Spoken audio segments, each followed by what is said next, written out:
ತಾಲೂಕಿನ ಸಭೆಯಲ್ಲಿ ಜಿಲ್ಲೆಯ ಎಲ್ಲ ಜಿಲ್ಲಾಧಿಕಾರಿಯಾಗಿ ಎಲ್ಲ ಹಿರಿಯ ಅಧಿಕಾರಿಗಳ ಸಮಕ್ಷಮದಲ್ಲಿ 1 ನಿಮಿಷದ ಮೌನವನ್ನು ಆಚರಿಸಿದ್ದೀವಿ. ಇದು ಖಂಡನೆ ಮಾಡುವುದರ ಜೊತೆಗೆ ಮೌನವನ್ನು ಆಚರಣೆ ಮಾಡಿದ್ದೀವಿ. ಪುಲ್ವಾಮಾ ಘಟನೆ ನಂತರ ಅತ್ಯಂತ ಹೆಚ್ಚು ಅಮಾನವೀಯ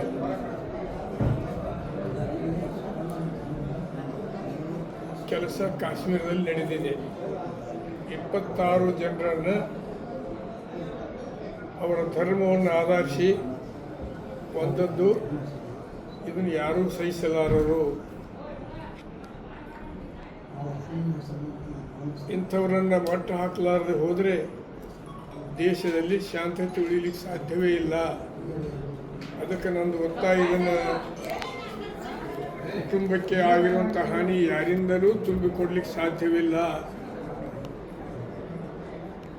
ನಂದು ಒತ್ತಾಯ ಏನಿದೆ ಅಂದರೆ, ಯಾವ ಮೂಲೆಯಲ್ಲಿಯೂ ಸಹಿತ ಅಲಕ್ಷ್ಯ ಮಾಡಲಾರ್ದೇ ಯಾರಿಗೆ ಕೃತ್ಯವನ್ನು ಎಸಗಿದ್ದಾರೆ ಅವರನ್ನು ಹಿಡಿದು ಸಾರ್ವಜನಿಕವಾಗಿ ಗಲ್ಲಿಗೇರಿಸಬೇಕನ್ನುವಂಥದ್ದು ನನ್ನ ಒತ್ತಾಯ. ಅಂದರೆ ಮಾತ್ರ ಹಿಂದೆ ಬ್ರಿಟಿಷ್ ಆಡಳಿತದೊಳಗೆ ಯಾವ ರೀತಿ ಸಾರ್ವಜನಿಕ ಗಲ್ಲಿಗೇರಿಸಿದ್ರು, ಇವ್ರನ್ನ ಸಾರ್ವಜನಿಕವಾಗಿ ಗಲ್ಲಿಗೇರಿಸಲಾರದೆ ಹೋದರೆ ಇಂಥ ಕೃತ್ಯಗಳು ಮತ್ತೆ ಮುಂದುವರಿತಾವೆ. ಜನರಲ್ಲಿ ಭಯದ ವಾತಾವರಣ ಹುಟ್ಟಬೇಕು. ಆ ಕೆಲಸ ಇವತ್ತು ಕೇಂದ್ರ ಸರ್ಕಾರದವರು ತ್ವರಿತವಾಗಿ ಮಾಡಬೇಕು ಅನ್ನುವಂಥ ಒತ್ತಾಯನ ಮಾಡ್ತೀವಿ. ತಾಲೂಕಿನ ಸಭೆಯಲ್ಲಿ ಜಿಲ್ಲೆಯ ಎಲ್ಲ ಜಿಲ್ಲಾಧಿಕಾರಿಯಾಗಿ ಎಲ್ಲ ಹಿರಿಯ ಅಧಿಕಾರಿಗಳ ಸಮಕ್ಷಮದಲ್ಲಿ 1 ನಿಮಿಷದ ಮೌನವನ್ನು ಆಚರಿಸಿದ್ದೀವಿ. ಇದು ಖಂಡನೆ ಮಾಡುವುದರ ಜೊತೆಗೆ ಮೌನವನ್ನು ಆಚರಣೆ ಮಾಡಿದ್ದೀವಿ. ಪುಲ್ವಾಮಾ ಘಟನೆ ನಂತರ ಅತ್ಯಂತ ಹೆಚ್ಚು ಅಮಾನವೀಯ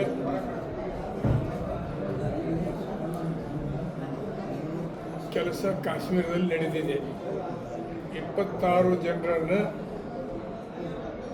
ಅವರ ಧರ್ಮವನ್ನು ಆಧರಿಸಿ ಕೊಂದದ್ದು ಇದನ್ನು ಯಾರೂ ಸಹಿಸಲಾರರು. ಇಂಥವರನ್ನು ಮಟ್ಟ ಹಾಕಲಾರದೆ ಹೋದರೆ ದೇಶದಲ್ಲಿ ಶಾಂತತೆ ಉಳಿಲಿಕ್ಕೆ ಸಾಧ್ಯವೇ ಇಲ್ಲ. ಅದಕ್ಕೆ ನಂದು ಒತ್ತಾಯ, ಇದನ್ನು ಕುಟುಂಬಕ್ಕೆ ಆಗಿರುವಂಥ ಹಾನಿ ಯಾರಿಂದಲೂ ತುಂಬಿಕೊಡ್ಲಿಕ್ಕೆ ಸಾಧ್ಯವಿಲ್ಲ. ನಂದು ಒತ್ತಾಯ ಏನಿದೆ ಅಂದರೆ, ಯಾವ ಮೂಲೆಯಲ್ಲಿಯೂ ಸಹಿತ ಅಲಕ್ಷ್ಯ ಮಾಡಲಾರ್ದೇ ಯಾರಿಗೆ ಕೃತ್ಯವನ್ನು ಎಸಗಿದ್ದಾರೆ ಅವರನ್ನು ಹಿಡಿದು ಸಾರ್ವಜನಿಕವಾಗಿ ಗಲ್ಲಿಗೇರಿಸಬೇಕನ್ನುವಂಥದ್ದು ನನ್ನ ಒತ್ತಾಯ. ಅಂದರೆ ಮಾತ್ರ ಹಿಂದೆ ಬ್ರಿಟಿಷ್ ಆಡಳಿತದೊಳಗೆ ಯಾವ ರೀತಿ ಸಾರ್ವಜನಿಕ ಗಲ್ಲಿಗೇರಿಸಿದ್ರು, ಇವ್ರನ್ನ ಸಾರ್ವಜನಿಕವಾಗಿ ಗಲ್ಲಿಗೇರಿಸಲಾರದೆ ಹೋದರೆ ಇಂಥ ಕೃತ್ಯಗಳು ಮತ್ತೆ ಮುಂದುವರಿತಾವೆ. ಜನರಲ್ಲಿ ಭಯದ ವಾತಾವರಣ ಹುಟ್ಟಬೇಕು. ಆ ಕೆಲಸ ಇವತ್ತು ಕೇಂದ್ರ ಸರ್ಕಾರದವರು ತ್ವರಿತವಾಗಿ ಮಾಡಬೇಕು ಅನ್ನುವಂಥ ಒತ್ತಾಯನ ಮಾಡ್ತೀವಿ.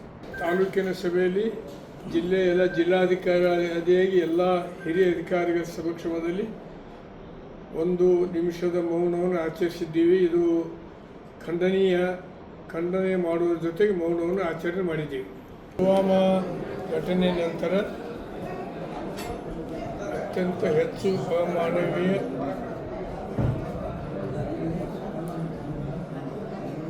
ಕೆಲಸ ಕಾಶ್ಮೀರದಲ್ಲಿ ನಡೆದಿದೆ. 26 ಜನರನ್ನು ಅವರ ಧರ್ಮವನ್ನು ಆಧರಿಸಿ ಕೊಂದದ್ದು ಇದನ್ನು ಯಾರೂ ಸಹಿಸಲಾರರು. ಇಂಥವರನ್ನು ಮಟ್ಟ ಹಾಕಲಾರದೆ ಹೋದರೆ ದೇಶದಲ್ಲಿ ಶಾಂತತೆ ಉಳಿಲಿಕ್ಕೆ ಸಾಧ್ಯವೇ ಇಲ್ಲ. ಅದಕ್ಕೆ ನಂದು ಒತ್ತಾಯ, ಇದನ್ನು ಕುಟುಂಬಕ್ಕೆ ಆಗಿರುವಂಥ ಹಾನಿ ಯಾರಿಂದಲೂ ತುಂಬಿಕೊಡ್ಲಿಕ್ಕೆ ಸಾಧ್ಯವಿಲ್ಲ.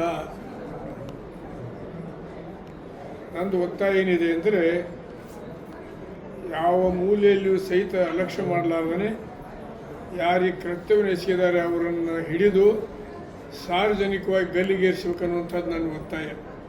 ಅಂದರೆ ಮಾತ್ರ ಹಿಂದೆ ಬ್ರಿಟಿಷ್ ಆಡಳಿತದೊಳಗೆ ಯಾವ ರೀತಿ ಸಾರ್ವಜನಿಕ ಗಲ್ಲಿಗೇರಿಸಿದ್ರು, ಇವ್ರನ್ನ ಸಾರ್ವಜನಿಕವಾಗಿ ಗಲ್ಲಿಗೇರಿಸಲಾರದೆ ಹೋದರೆ ಇಂಥ ಕೃತ್ಯಗಳು ಮತ್ತೆ ಮುಂದುವರಿತಾವೆ. ಜನರಲ್ಲಿ ಭಯದ ವಾತಾವರಣ ಹುಟ್ಟಬೇಕು. ಆ ಕೆಲಸ ಇವತ್ತು ಕೇಂದ್ರ ಸರ್ಕಾರದವರು ತ್ವರಿತವಾಗಿ ಮಾಡಬೇಕು ಅನ್ನುವಂಥ ಒತ್ತಾಯನ ಮಾಡ್ತೀವಿ. ತಾಲೂಕಿನ ಸಭೆಯಲ್ಲಿ ಜಿಲ್ಲೆಯ ಎಲ್ಲ ಜಿಲ್ಲಾಧಿಕಾರಿಯಾಗಿ ಎಲ್ಲ ಹಿರಿಯ ಅಧಿಕಾರಿಗಳ ಸಮಕ್ಷಮದಲ್ಲಿ 1 ನಿಮಿಷದ ಮೌನವನ್ನು ಆಚರಿಸಿದ್ದೀವಿ. ಇದು ಖಂಡನೆ ಮಾಡುವುದರ ಜೊತೆಗೆ ಮೌನವನ್ನು ಆಚರಣೆ ಮಾಡಿದ್ದೀವಿ. ಪುಲ್ವಾಮಾ ಘಟನೆ ನಂತರ ಅತ್ಯಂತ ಹೆಚ್ಚು ಅಮಾನವೀಯ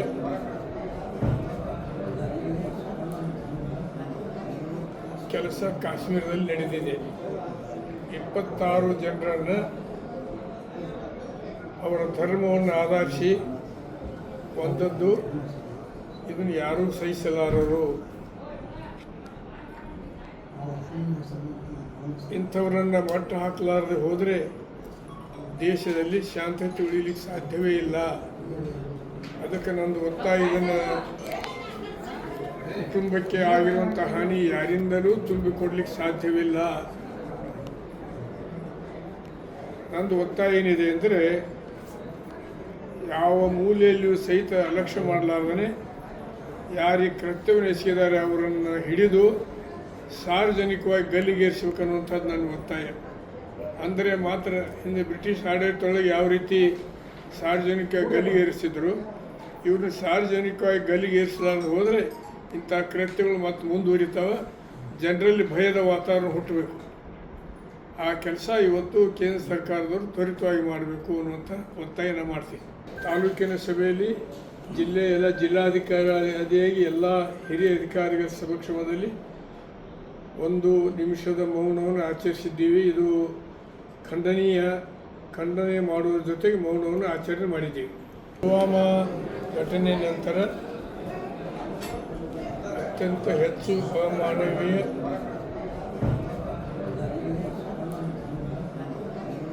ಕೆಲಸ ಕಾಶ್ಮೀರದಲ್ಲಿ ನಡೆದಿದೆ. 26 ಜನರನ್ನು ಅವರ ಧರ್ಮವನ್ನು ಆಧರಿಸಿ ಕೊಂದದ್ದು ಇದನ್ನು ಯಾರೂ ಸಹಿಸಲಾರರು. ಇಂಥವರನ್ನು ಮಟ್ಟ ಹಾಕಲಾರದೆ ಹೋದರೆ ದೇಶದಲ್ಲಿ ಶಾಂತತೆ ಉಳಿಲಿಕ್ಕೆ ಸಾಧ್ಯವೇ ಇಲ್ಲ. ಅದಕ್ಕೆ ನಂದು ಒತ್ತಾಯ, ಇದನ್ನು ಕುಟುಂಬಕ್ಕೆ ಆಗಿರುವಂಥ ಹಾನಿ ಯಾರಿಂದಲೂ ತುಂಬಿಕೊಡ್ಲಿಕ್ಕೆ ಸಾಧ್ಯವಿಲ್ಲ. ನಂದು ಒತ್ತಾಯ ಏನಿದೆ ಅಂದರೆ, ಯಾವ ಮೂಲೆಯಲ್ಲಿಯೂ ಸಹಿತ ಅಲಕ್ಷ್ಯ ಮಾಡಲಾರ್ದೇ ಯಾರಿಗೆ ಕರ್ತವ್ಯ ಎಸಗಿದ್ದಾರೆ ಅವರನ್ನು ಹಿಡಿದು ಸಾರ್ವಜನಿಕವಾಗಿ ಗಲ್ಲಿಗೇರಿಸಬೇಕನ್ನುವಂಥದ್ದು ನನ್ನ ಒತ್ತಾಯ. ಅಂದರೆ ಮಾತ್ರ ಹಿಂದೆ ಬ್ರಿಟಿಷ್ ಆಡಳಿತದೊಳಗೆ ಯಾವ ರೀತಿ ಸಾರ್ವಜನಿಕ ಗಲ್ಲಿಗೇರಿಸಿದ್ರು, ಇವ್ರನ್ನ ಸಾರ್ವಜನಿಕವಾಗಿ ಗಲ್ಲಿಗೇರಿಸಲಾರದೆ ಹೋದರೆ ಇಂಥ ಕೃತ್ಯಗಳು ಮತ್ತೆ ಮುಂದುವರಿತಾವೆ. ಜನರಲ್ಲಿ ಭಯದ ವಾತಾವರಣ ಹುಟ್ಟಬೇಕು. ಆ ಕೆಲಸ ಇವತ್ತು ಕೇಂದ್ರ ಸರ್ಕಾರದವರು ತ್ವರಿತವಾಗಿ ಮಾಡಬೇಕು ಅನ್ನುವಂಥ ಒತ್ತಾಯನ ಮಾಡ್ತೀವಿ. ತಾಲೂಕಿನ ಸಭೆಯಲ್ಲಿ ಜಿಲ್ಲೆಯ ಎಲ್ಲ ಜಿಲ್ಲಾಧಿಕಾರಿಯಾಗಿ ಎಲ್ಲ ಹಿರಿಯ ಅಧಿಕಾರಿಗಳ ಸಮಕ್ಷಮದಲ್ಲಿ 1 ನಿಮಿಷದ ಮೌನವನ್ನು ಆಚರಿಸಿದ್ದೀವಿ. ಇದು ಖಂಡನೆ ಮಾಡುವುದರ ಜೊತೆಗೆ ಮೌನವನ್ನು ಆಚರಣೆ ಮಾಡಿದ್ದೀವಿ. ಪುಲ್ವಾಮಾ ಘಟನೆ ನಂತರ ಅತ್ಯಂತ ಹೆಚ್ಚು ಅಮಾನವೀಯ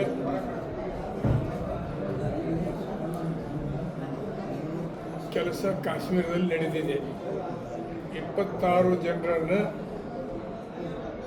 ಅವರ ಧರ್ಮವನ್ನು ಆಧರಿಸಿ ಕೊಂದದ್ದು ಇದನ್ನು ಯಾರೂ ಸಹಿಸಲಾರರು. ಇಂಥವರನ್ನು ಮಟ್ಟ ಹಾಕಲಾರದೆ ಹೋದರೆ ದೇಶದಲ್ಲಿ ಶಾಂತತೆ ಉಳಿಲಿಕ್ಕೆ ಸಾಧ್ಯವೇ ಇಲ್ಲ.